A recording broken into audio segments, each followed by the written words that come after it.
And perfect. I think we are probably good to go. So, hello, everybody. Welcome back. It's really great to see you all for this Solidity Part 2 workshop.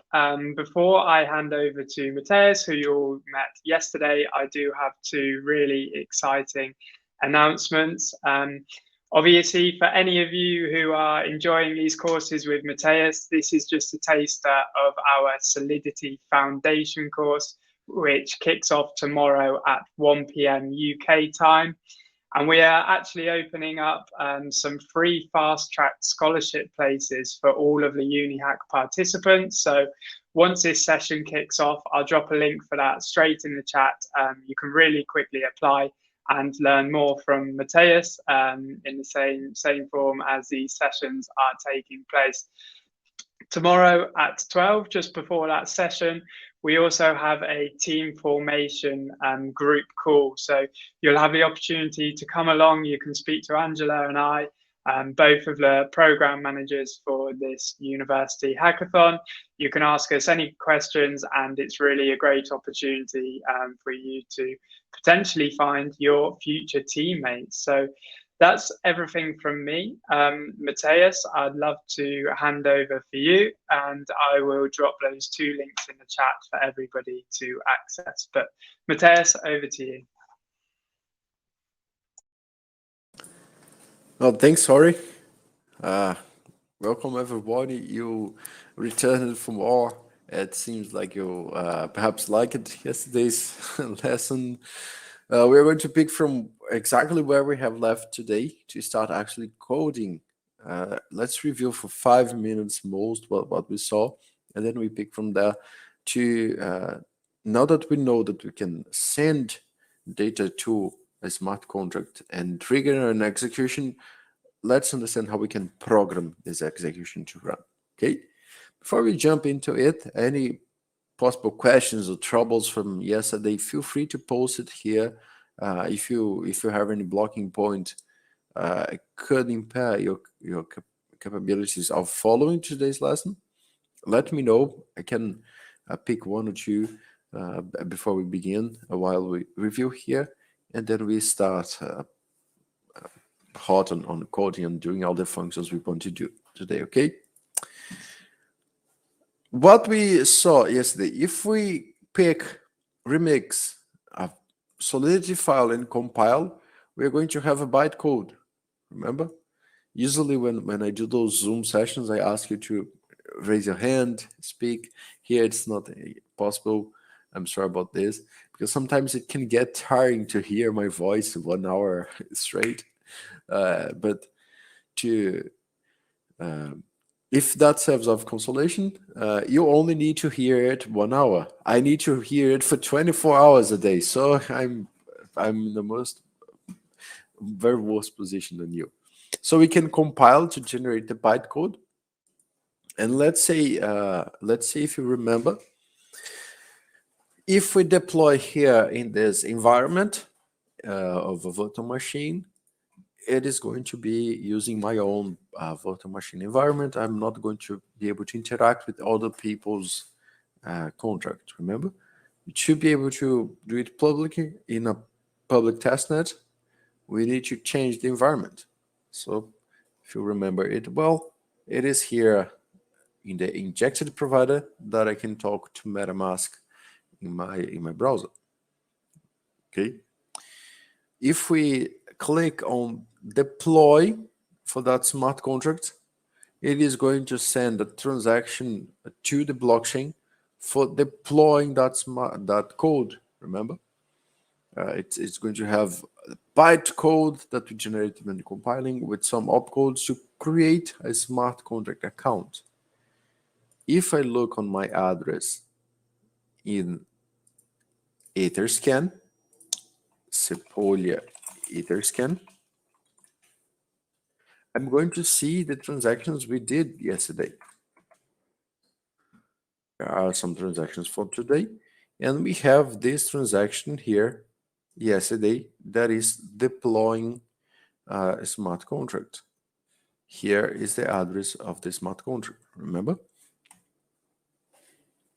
Once the code is there, we can interact with the functions. For example, in that transaction that we call the function store by passing some parameters. To that function, I passed the parameter of 42. With the code here, we're going to see that we have this number 42. This is not passing code. All of those bytes I'm sending are not sending code. They are just sending parameters. The code is stored in that smart contract. Okay. Why is the bytecode necessary? Because it's going to be deployed. Let's see that in the contract. Here is the bytecode for that smart contract. This is what is going to be stored inside the smart contract account. And this is what is going to be evaluated by the EVM when we call that. We could send a code that doesn't trigger any execution, then it reverts, it fails. Or we could send a code that triggers an execution, like this store transaction that changed the state of that smart contract from being a number 0, 4, 42. See? This is why the bytecode is necessary. Good? Sorry for my voice today.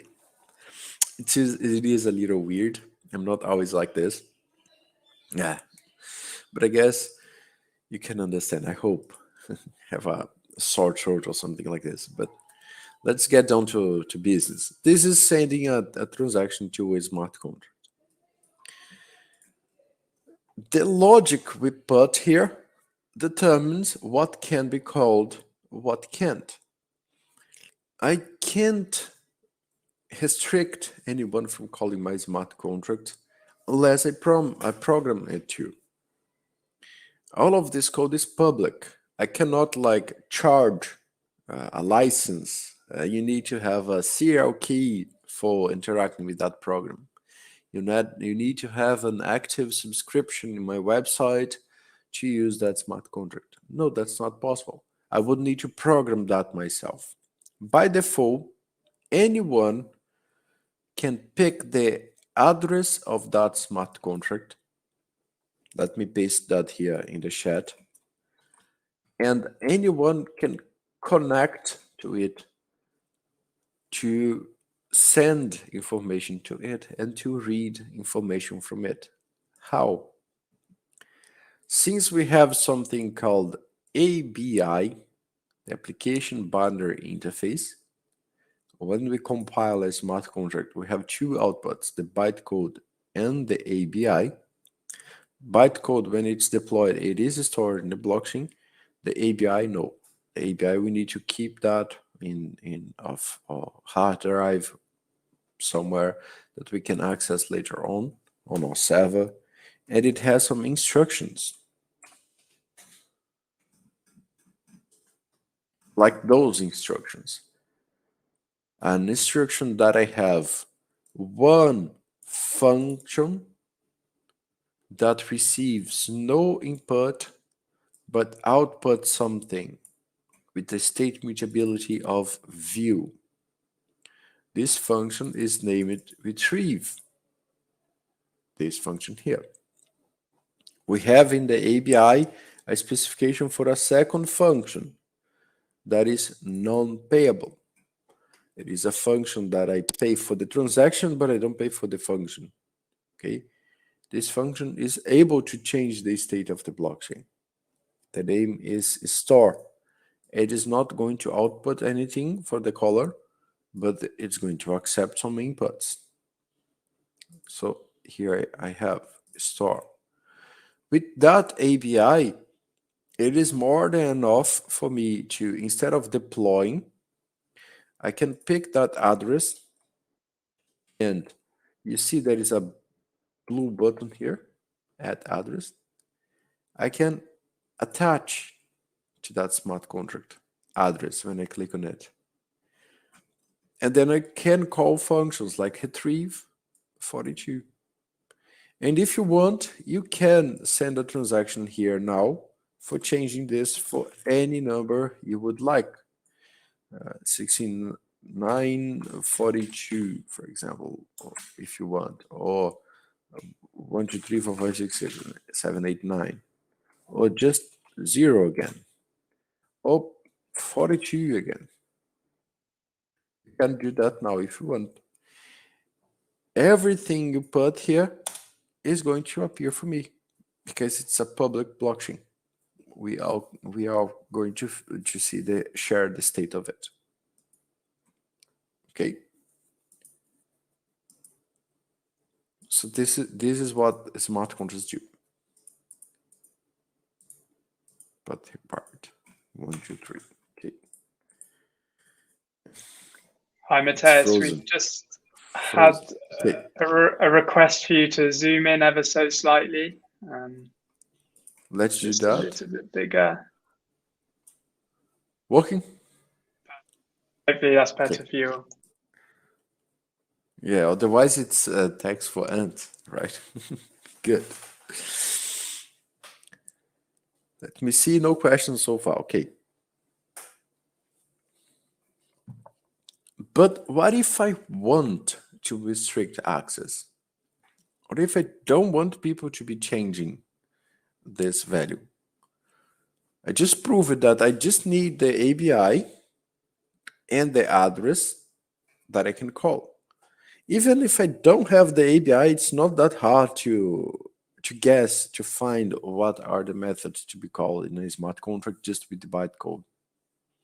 So basically, a smart contract is an open program that anyone can call. So if you call something here, let's see if someone did. No one did yet, but you are able to, like, if you want, store your age here. Here's the address of the contract. You should have the address is here. Let me send that again. Here's the address of the smart contract. Try and send a store transaction here to store your age or your favorite number or anything you would like. It's going to pop up here. While you do that, let me explain. If I want to restrict someone to call my function, I wouldn't need to program this myself. When I mark this function store as public, instantly everyone in the blockchain can call it. Everyone connected to that blockchain can call it. Just by passing the right bytes. Don't know if I mentioned yesterday, but every call starts with 4 bytes. So just by calling the right bytes,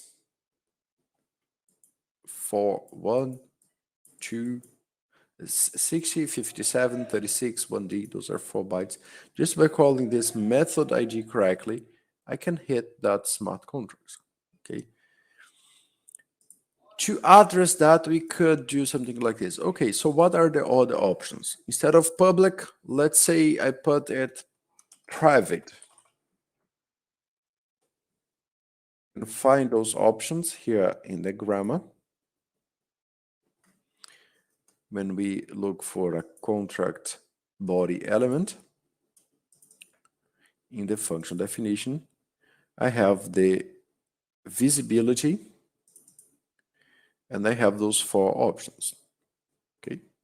If you want to read more about those visibilities, you can look on the structure of a contract, functions, and then inside functions, you have the visibilities. Okay. We paste that for you here in the chat. So if we change from public, that part of the contract interface can be called for internal, it means that I won't be able to call this from outside anymore. Okay, let's test this. Let me pick a virtual machine. Let me change this from public to private, and now from public to internal, actually. And now I can deploy. So yeah, I have restricted. I cannot store anything. I can just retrieve. But that didn't solve my situation because now no one can call. Everyone could call, no one can call now. Only internally from that contract. So I don't have anywhere in the contract calling that. It's not good. I need a middle term. I don't want to open it for everyone, and I don't want it to be completely closed. Do we have an option for that? No. The options that we have are external and public, that allows it to be called from outside. External only allow from the outside. So if you try to call itself from the inside, it's not going to work. Public, that is the most permissive. Internal, that doesn't allow this to be called from the outside, just from the inside. And private, that is more than internal. It only allows for that contract, but are not feasible in derived contracts, like inheritance or such. Okay. So there is no way to implement that. Actually, that is, you can leave that function as public, as it is, but you can program some logic inside of it to make the transaction revert if it's not you, the person that is calling it. Okay.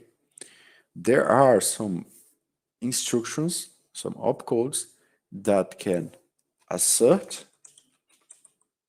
that can revert, and that can expect things to happen. And learn more about those control structures here: contract, expressions, and control structures. Okay, and then you can have the error handling here. Give a look on those possibilities. Those three are going to do the same thing: assert, require, and revert. Are not exactly the same thing, but they are going to have the same implication. That is going to stop the execution there.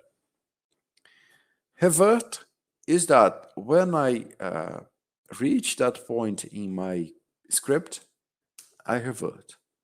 So I could do an if-else block like this. If condition revert, else do something else. Or I don't even need the else block here. This is going to make the transaction roll back. I still pay the gas up to that point, but it's going to roll back to the initial state. Okay, so I have condition and then revert. There is a way to do that all in one operation. That is the acquire condition. It is the complementary, it's the opposite. If I require a condition and that condition is not met, then it reverts. So if condition revert, stop. If it's raining, don't go to the park. Here, the condition is if it is sunny or if it is not raining. Okay, it is the complementary. And I can even give error message here if I want. There is the possibility of, instead of requiring, I can assert something. Require and assert. The difference is a little semantic, because assert creates a panic error. It is dramatic. It shows a tantrum. While require are for things that are more common to happen. Okay, if you open the front door of your house and it's raining, you're not going to panic, right? What, are you a snowman? Oh, you're made of sugar. Are you panic for that? It's raining? No. So you can require this. But if you open the front door of your house and you're like in space, there's no ground, then okay, you can panic. See, assertions are for things that are like immutable, that you really expect them to be there and never fail. So if they fail, you can panic. Require, no. A requirement is something that it's okay to be wrong. So in this situation here, I'm requiring that the person calling this is the owner, is the deployer, is myself. Should I panic if someone else tried to call this? I could, but we don't need to be that easily startled. We can be okay with that. Someone else called my function, it failed. Okay.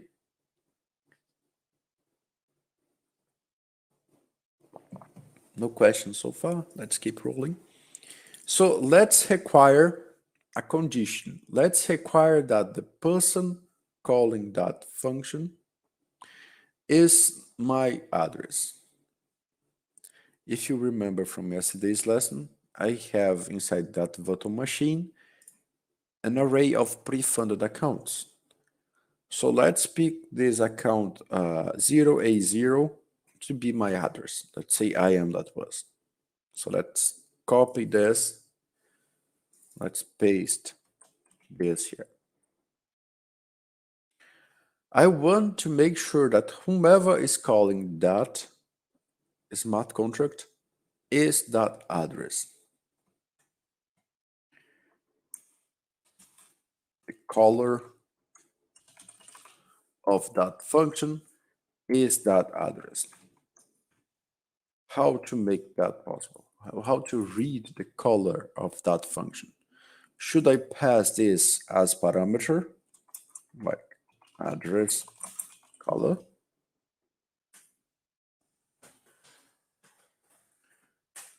Could work, perhaps. If I deploy this and I call storage, I can pass the number I want to store and my address.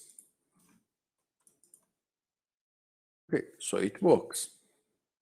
I have 1, 2, 3. But that is quite flawed because someone else could, like this other person here, AB8, could pass my address here and do this as well. If the person pass his own address, if that person is truthful, this is going to revert. See here? Red cross, reverted. This gave an error. Transaction reverted. But if that person pass these addresses, like this address line, the transaction goes and I have the new value. So a way to enforce this, instead of being prone for people lying here, is to use a globally available variable that you can find it here in the chat, pasted the doc for you, that you can pick properties from the block, properties from the blockchain, properties from the transaction, for example, MSG sender, the sender of the message, of the current message call. I want to say that the MSG sender of that call, so the person cannot lie, sender, is exactly this. I cannot fake MSG sender. You see, I cannot impersonate someone else with MSG sender. The only way for setting the MSG sender is if and only if I have the private key to sign that message. This is what makes this so secure. This is the only way to ensure that the person calling is indeed in control of that account. It could even have robbed that private key, but it has the private key. It's not someone else trying to pass by someone else, you see? So I can make sure that MSG sender is that account. Otherwise, I can throw an error. I can pass a second parameter for that required statement, saying here that the caller is not the owner.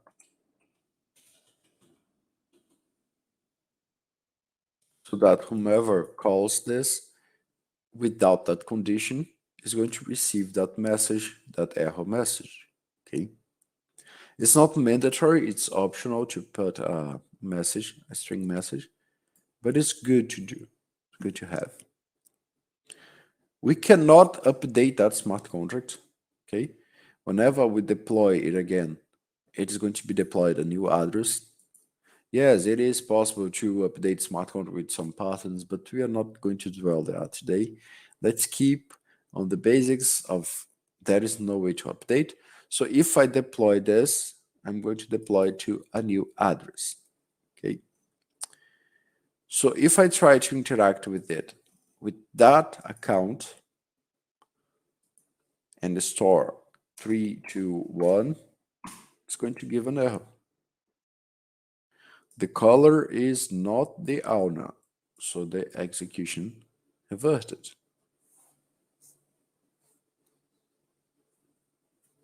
If I try with another account, 4B2, and I try this, same thing, the caller is not the owner.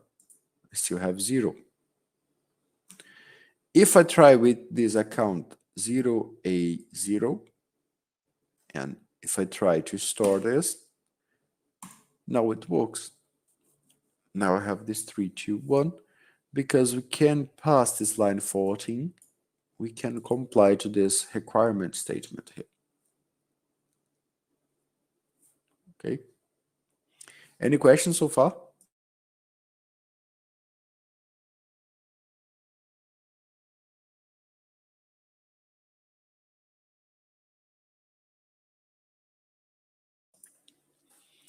You are quiet today. Do you have coffee there? How are the snacks? Hope you are following. So, okay, we have coded, we have implemented our way on top of that smart contract to restrict persons from calling or not.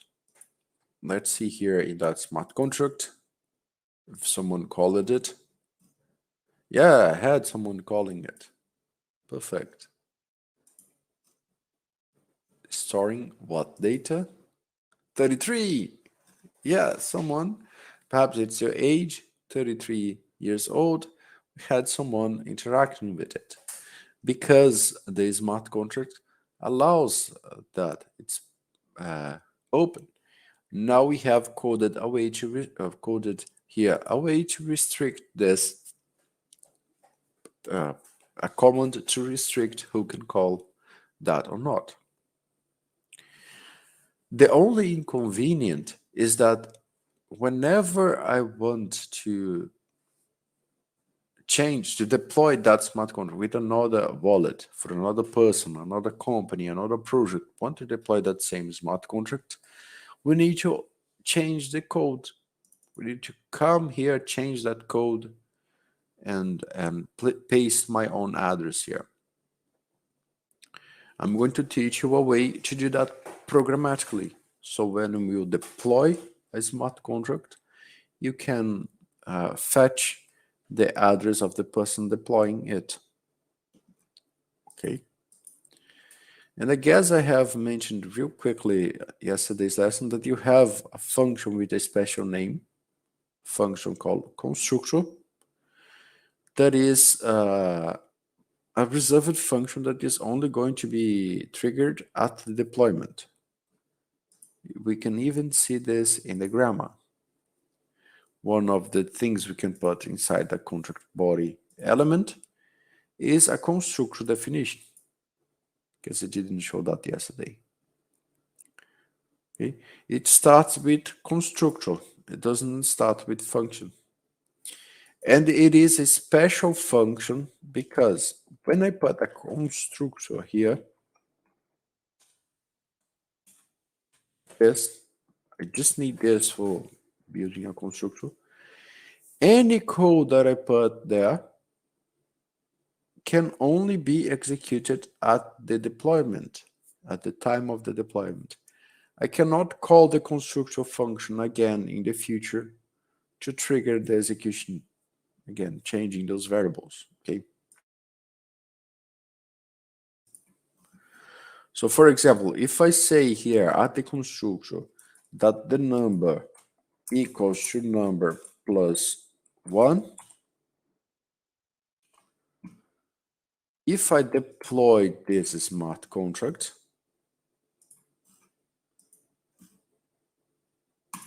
I have a number equal to 1. Because it was 0, it starts at 0, and it was assigned with 0 plus 1 equals 1. If I try and execute that function again, click on deploy again, I can run this constructor again, yes, but I'm going to run for another address. I have another smart contract deployed, not the same one. So I have 1 again. I don't have 2. The constructor function is executed on each contract when it is deployed. You see? And what we can do here, clever adjustment for the automation of a smart contract, is that I can put MSG sender variable for the constructor. Who is going to be the MSG sender for the constructor? Who is calling the constructor? The deployer, right? Only the deployer is going to execute that. I'm going to put MSG sender inside a variable called owner, or we can even do like deployer for it to be easier. And just like we have the number state variable here, we can have an address deployer that's going to be stored in the state of that smart contract, persistent for future calls. And I can pick this address deployer here to replace that hard-coded string that I have here. Oops.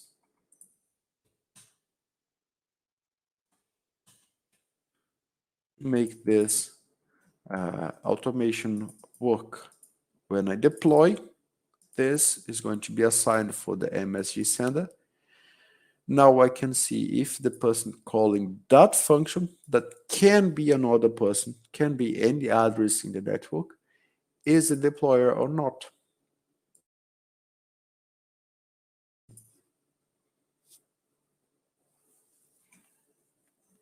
Okay, let me show you that. Deployed, compiled and deployed that version. Now I'm calling the store function with the number 10, and I can retrieve it, 10. Now, if I call with another account, let's say the first account, try to store 11, it fails. Transaction averted. The caller is not the owner. The account 5B3 can deploy a smart contract. Yes, it can. Here. But it's going to be different. This one has 10. This other has 0. If I change for 20, here is 20. But the other one has 10. If I switch back for the other account, 0A0, I can store in this upper one, I can, but I can't in the one in the bottom because I changed the owner. Okay. Matheus, we've had a question in the chat from Matan. I don't know if you can see that, but I can read it out for you if Perfect. not. I can. There is no way for anyone to modify the deploy variable after it is declared, after it is initialized here in the 11, unless we do something like this. Let me copy this function. This is a great question. Function change deployer. See? Passing the address. This is why we usually call it owner instead of deployer. New owner. And then we make the deployer, in this situation is going to be owner, not deployer, equal to the new owner. I can call this function, you see. I can code a way to a feature. This is going to be a feature of my smart contract. A feature so that now I can call change deployer, it would be called owner, for a new address, to give it to the address 0, to give it to someone else. Okay. If I don't do this, it is impossible to change that variable. And I'm going to show another thing that it's quite correlated to this now. If I make this state variable, remember those visibilities we were speaking a while ago? Visibilities here. We can have visibilities for functions, those 4, but we can also have visibilities for variables. When I don't put anything, the default visibility for a state variable is internal. So those 2 variables here, they are internal.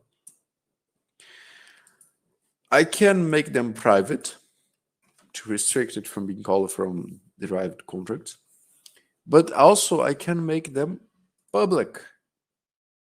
Those public state variables are going to receive getter functions from the compiler. We don't even need to code them by ourselves, but only getter functions, no setter functions. I can only retrieve those values. Let me show this for you. I can make this address public, address deployer public.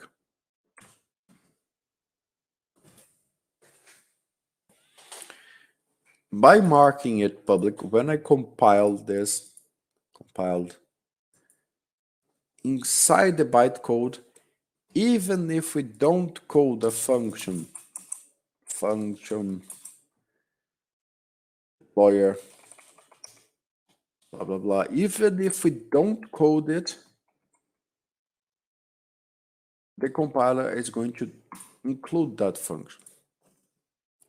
Look, I have retrieve, I have store, and I have deployer that I can get the deployer account. No matter what account I'm connected to, I'm going to get the same deployer. This is what marking a state variable as public do. It doesn't create a setter. I still cannot change the deployer. I would need to do a structure for changing that, for making this a feature. I can only get the deployer here, okay? Before I go for the other question, a very important consideration here. Even if I mark a function or a variable as private or internal, functions and variables marked as private or internal, they still can be accessed, okay? Even if I didn't have that retrieve function, if we look here at the transaction, I can see the value. The number is internal, but the transaction is public, I can see the state change generated. I can see the value that was before, and I can see the value that is after. There is no way to hide a password in blockchain.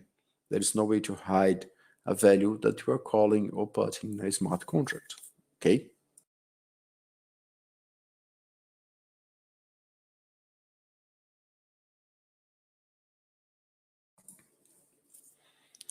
That's very important to remember.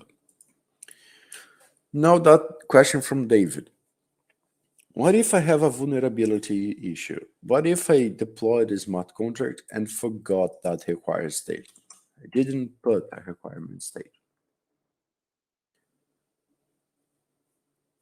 The best thing to do, if you don't have any money on it, whatever, you can deploy another one. But if you have, the best thing to do is to call Vitalik so he can enter in his computer and change the code for you. Okay. Unfortunately, people, this is not possible. It is not possible. Anyone has control over the network to do that.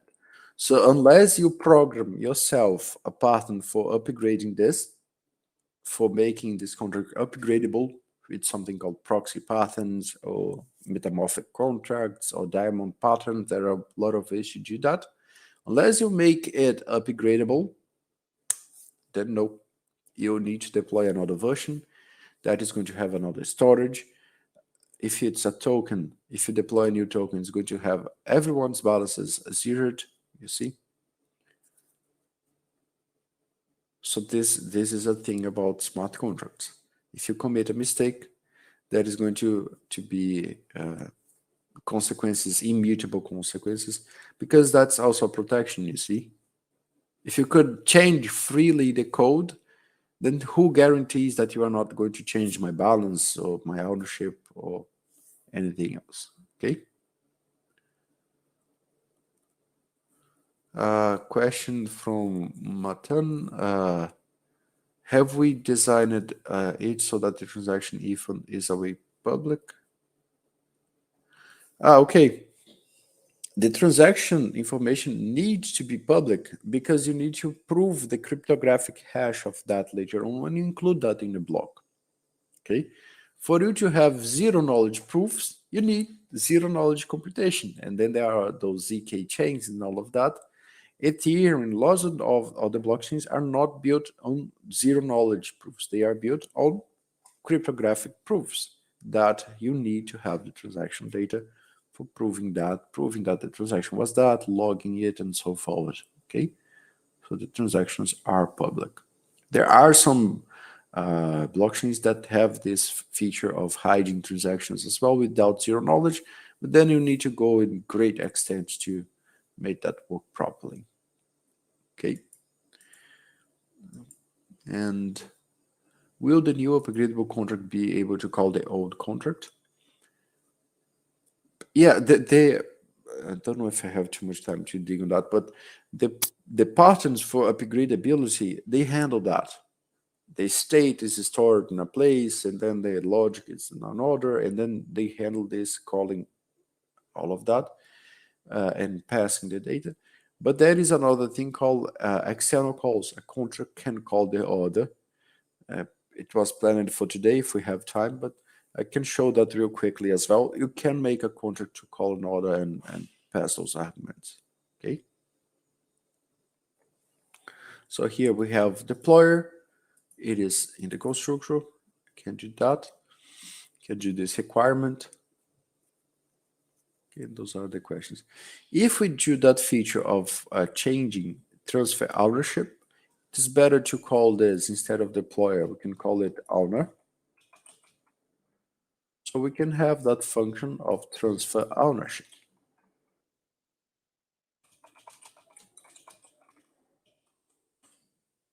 And instead of a number, I'm going to pass an address, new owner. And then I should say that the owner equals to the new owner. Okay. Now a tricky question. Would it make any difference if I put the requirement here or if I put the requirement there?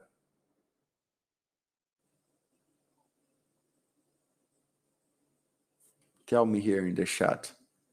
Who thinks that this is not going to work?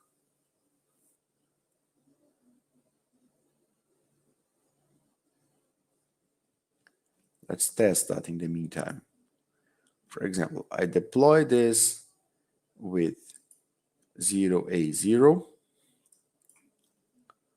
Okay. So I can see the owner. I can transfer ownership. I will transfer ownership to 5B3. Okay. So transferred ownership to 5B3. It worked. 5B3 now is the owner. Now I'm going to pick 787, that account, 787 here. And I'm going to try and transfer ownership. 787 is not the owner, okay?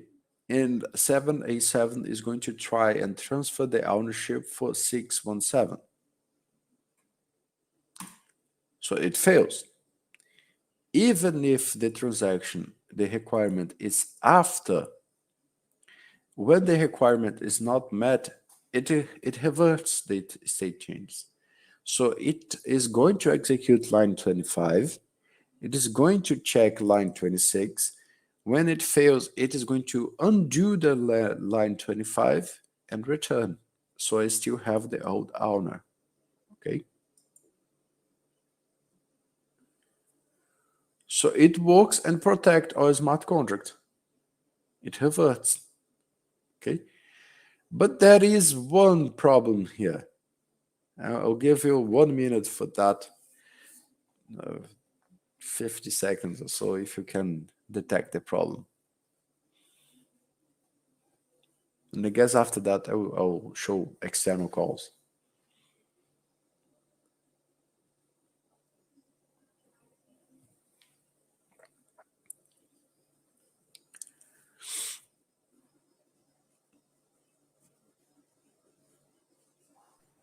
See a couple of people typing away in the chat.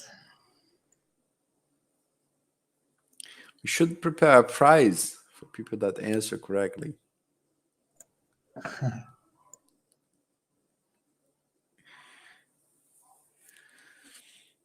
So you see, the contract is protected. If I try to pass the ownership for someone else, it is going to fail. Okay, it's going to execute line 25, but in line 26 is going to revert, right? Good. But there's a problem. Look here, how it's easy to miss a situation here. Anyone in the blockchain can pass like the 787. It's not the owner. It's not the owner. But anyone can pass its own address, transact, and now I'm the owner. I'm the captain now. Why is that? Because it executed line 25, changing the owner for the new owner, and then it checked if the MSG sender is owner. That now is the new owner. That now it's MSG sender. So I hijacked the smart contract just because of one line out of order. If I put this here now, I'm already protected. If I try and hijack this with another account, it's not going to work. Try and transfer for myself now, it's not going to work because I check it first.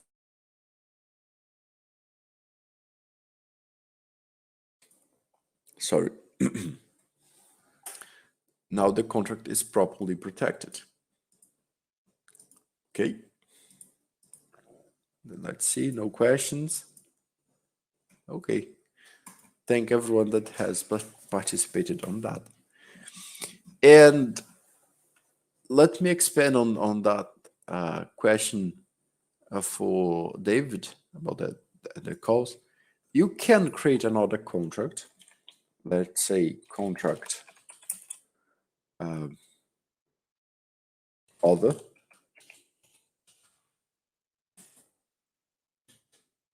That can make calls, can do something like this. Function. I'm going to create a public function here. Function change value. Going to be public. And I'm going to receive two parameters. One is the number. And the other is an address of the target. Look how interesting. I can pick any address in the blockchain, smart contract address or not, and consider it to be a smart contract. Even if it is, if it isn't, it's not going to check by doing this. The interface, the contract in this situation, for that address, and then a call, like store a number.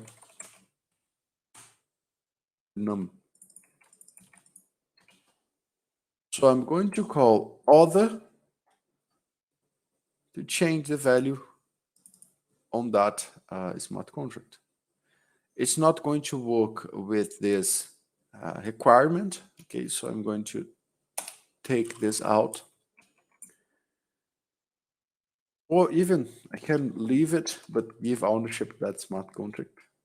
That can be confusing, but I guess we have time to explain. So I'm going to deploy the storage. Okay, I'm going to deploy the other. Okay. If I retrieve the value in storage is 0, I can store. So now I have here. If I call the other contract with another number 789, and if I try to do this, even if I am initializing the call, when I'm doing that transaction, it is going to revert. Well, but I'm the owner. Why is that reverting? Because the contract storage doesn't know that you called owner before. The only thing that the contract storage knows is that owner is calling him. Owner is not providing context. Hey, Matheus asked me to change this number. No, it is like, hey, change that number without giving explanations. So the storage is going to say, hey, who are you? You're not the owner. I don't need to obey you. And then it doesn't obey. For it to work, I would need to transfer ownership, that is possible, for that new owner, so that now the owner is that other smart contract. So if I now call other, it works. It has a new value. And if I try to store anything, now it's going to fail for me because I'm not the owner anymore. And since other doesn't have any way to change ownership, it's locked forever. I cannot retrieve the ownership of that smart contract. Okay. So this is an interesting question you did, David, sorry. This is possible to do external calls. I deploy one contract in the blockchain and it's able to call all the contracts if I pass the target. If I pass a contract that is not able, for example, let's pass its own address, and I'm going to try and change value on itself. It's going to fail because other doesn't implement the function store. So I try to call a function that wasn't there. If I try that with the storage smart contract, for 111, so it works. Okay. 1 hour passing a better of an eye. couldn't go too further in the material. But I guess this is it. Hope you have enjoyed. Yes, Matheus, thank you very much. Obviously, not just for today, but 2 amazing sessions. I hope that the university hackers have taken a lot away from this and can ultimately implement some of the things that you've discussed in their own projects. I guess there's probably 3 events tomorrow, which I should mention now. So same time tomorrow in our university workshop series, we have the building on Union Credit Protocol. It's a really great opportunity. Obviously, Union, one of the sponsors, they have some bounties. So if that's something you're interested in, it's probably a great idea for you to go along to that and attend. Again, Matheus, tomorrow at 1 o'clock UK time with the Solidity Foundation course. As I said, if you've enjoyed this session, it's a really great opportunity for you. I've shared the link with everybody in the chat, but please do not share that outside of the university hackathon. This is an exclusive fast track just for everybody who's attended today and the previous workshops. And finally, last but not least, our meet and greet event at midday tomorrow, UK time, where you can come along, say hello to myself and Angela.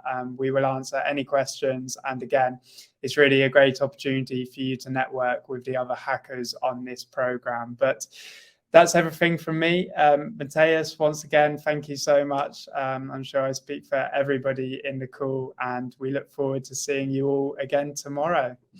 Thank you very much. Bye-bye. Thank you. Bye-bye.